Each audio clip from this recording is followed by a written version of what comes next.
ಒಳ ಮೀಸಲಾತಿ ಪಡೆಯಲು ಬಲಗೈ ಸಮುದಾಯದವರು ಮುಜುಗರ ಬಿಟ್ಟು ವಲಯ ಎಂದು ಬರೆಸಿ ಬಾಲಾಜಿ ಚೆನ್ನಯ್ಯ. ಬಲಗೈ ಸಮುದಾಯದವರು ಒಳ ಮೀಸಲಾತಿಗಾಗಿ ಜಾತಿ ಸಮೀಕ್ಷೆ ಸಮಯದಲ್ಲಿ ಯಾವುದೇ ಮುಜುಗರವಿಲ್ಲದೆ ತಮ್ಮ ಮೂಲ ಜಾತಿ ವಲಯ ಎಂದು ಬರೆಸಬೇಕೆಂದು ಜಿಲ್ಲಾ ಪಂಚಾಯಿತಿ ಮಾಜಿ ಸದಸ್ಯ ಬಾಲಾಜಿ ಚೆನ್ನಯ್ಯ ಮನವಿ ಮಾಡಿದ್ದಾರೆ. ನಗರದ ಪತ್ರಕರ್ತರ ಭವನದಲ್ಲಿ ಸುದ್ದಿಗೋಷ್ಠಿಯಲ್ಲಿ ಮಾತನಾಡಿದ ಅವರು, ಸದಾಶಿವ ಆಯೋಗ ವರದಿ ಪರಿಪೂರ್ಣ ಆಗಿರಲಿಲ್ಲ, ಹಾಗಾಗಿ ಒಳ ಮೀಸಲಾತಿ ಜಾರಿಗೆ ಸಾಧ್ಯವಾಗಿರಲಿಲ್ಲ ಎಂದು ದತ್ತಾಂಶ ಸಂಗ್ರಹ ಮಾಡಲು ಜಾತಿ ಗಣತಿಗೆ ಸರ್ಕಾರ ಮುಂದಾಗಿದೆ. ಆರ್ಥಿಕ, ಶೈಕ್ಷಣಿಕ, ಸಾಮಾಜಿಕ ಅಭಿವೃದ್ಧಿಗೆ ಪೂರಕವಾಗಿ ಒಳ ಮೀಸಲಾತಿಗಾಗಿ ಜಾತಿವಾರು ಸಮೀಕ್ಷೆ ನಡೆಸಲು ರಾಜ್ಯ ಸರ್ಕಾರ ನಿರ್ಧರಿಸಿದ್ದು, ನಮ್ಮ ಹಕ್ಕುಗಳನ್ನು ಪ್ರತಿಪಾದಿಸಲು ನಮ್ಮ ಸಮುದಾಯದ ನಿಖರ ಜನಸಂಖ್ಯೆ ತಿಳಿಯಲು ತಮಿಳು, ತೆಲುಗು, ಕನ್ನಡ ಮಾತನಾಡುವ ಎಲ್ಲಾ ಬಲಗೈ ಸಮುದಾಯದವರು ಕಡ್ಡಾಯವಾಗಿ ವಲಯ ಎಂದು ಬರೆಸಬೇಕೆಂದು ಮನವಿ ಮಾಡಿದ್ದಾರೆ.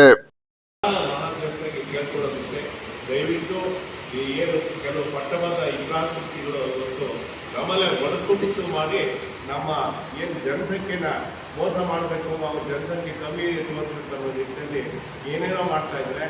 ಅದಕ್ಕೆಲ್ಲ ಯಾರು ಕಿವಿಗೊಳ್ಬಾರ್ದು ಅಂತ ಹೇಳ್ತಾ ಮತ್ತೊಮ್ಮೆ ನಮ್ಮಲ್ಲಿ ನಾನು ಕೈ ಮುಗಿ ಕೇಳ್ಕೊಳ್ತೀನಿ. ನಾವೆಲ್ಲ ಮನೆ ಮನೆಗೂ ಬಂದಂಥದ್ರಲ್ಲಿ ಎಲ್ಲೂ ಹೋಗದೆ ಒಂದು ದಿನದ ಮಟ್ಟಿಗೆ ಅವತ್ತು ನಾವೆಲ್ಲ ಮನೆಗಳು ಕರ್ಕೊಂಡೋಗಿ ಎಲ್ಲ ನಾವೆಲ್ಲ ವಲಯ ಅಂತ ಕ್ಯಾಟಲ್ಲಿ ಇದು ನಮೂಸ್ಬೇಕಂತ ನಮ್ಮಲ್ಲಿ ಕೈ ಮುಗಿ ಕೇಳ್ಕೊಳ್ತೀನಿ.